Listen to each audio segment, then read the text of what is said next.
কি বলিস রে? আমি এখান থেকে চলে যাব, আমি এখান থেকে চলে যাব করে হরি নাম করি বলে কেউ ভালোবাসে না রে। আমি চিৎকার করে হরি নাম করলে কেউ ঘুমোতে পারে না রে। সেই জন্য গ্রাম ছেড়ে সংসার ছেড়ে হরি নামের জন্য এই বনে এসেছি রে। তোদের রাজা তো সেই রাজপ্রাসাদে ছিল, এখানে এলো কেন বাবা? তোদের রাজাকে গিয়ে বল না বাবা, তোদের রাজাকে গিয়ে বল ওই রাজপ্রাসাদে যেন চলে যায়। ওরে ওরে সাধুরা, সাধুরা হরিনাম করে তাদের নিজের জন্য নয় রে, নিজের জন্য নয়, এই পৃথিবীর মঙ্গলের জন্য হরিনাম করছে রে বাবা। আমাকে একটু হরিনাম গাইতে দে, আমাকে এখানে থাকতে দে। কি হয়েছে এখানে? কে গন্ডগোল করেছে? রাজা সেই যে তাঁবুতে শুয়েছিল আর অপেক্ষা করতে না পেরে তিনিও ওই বনের মাঝে খুঁজতে খুঁজতে সেই জায়গায় এসে উপস্থিত হয়েছে। কে গন্ডগোল করেছে?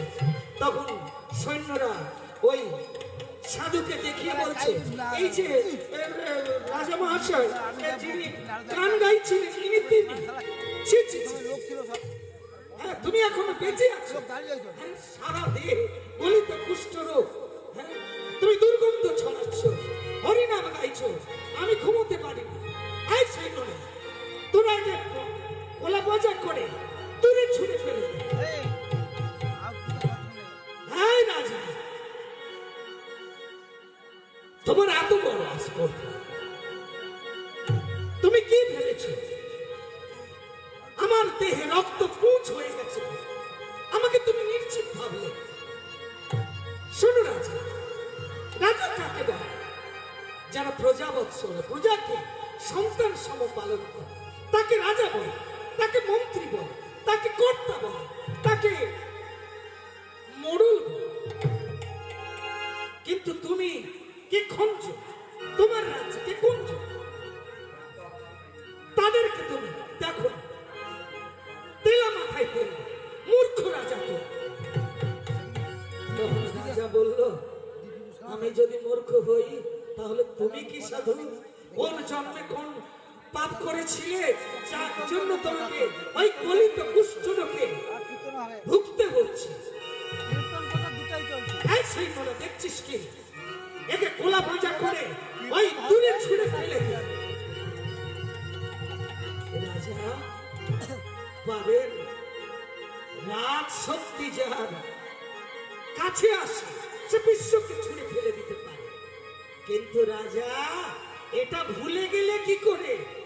ছুঁড়ে দেওয়াটা একটা কাজ, কিন্তু তার ফলটা হয় ভীষণ। এই রাজা, এই রাজা, তুমি যে শরীরটা দেখে তুমি ছুঁড়ে ফেলে দিতে চাইলে রাজা, তোমার ওই কাজের জন্য, তোমার ওই কর্মের জন্য আমি তোমাকে অভিশাপ দিলাম, আমি তোমাকে অভিশাপ দিলাম।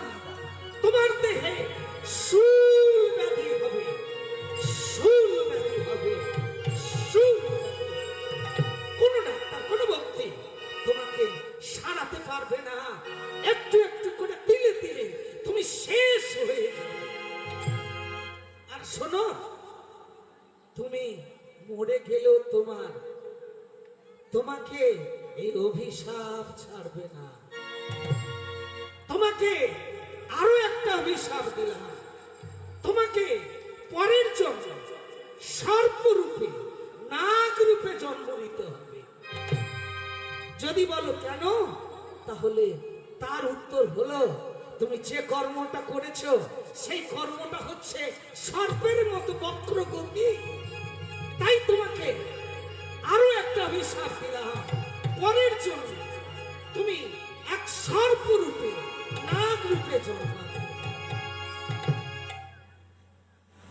এখন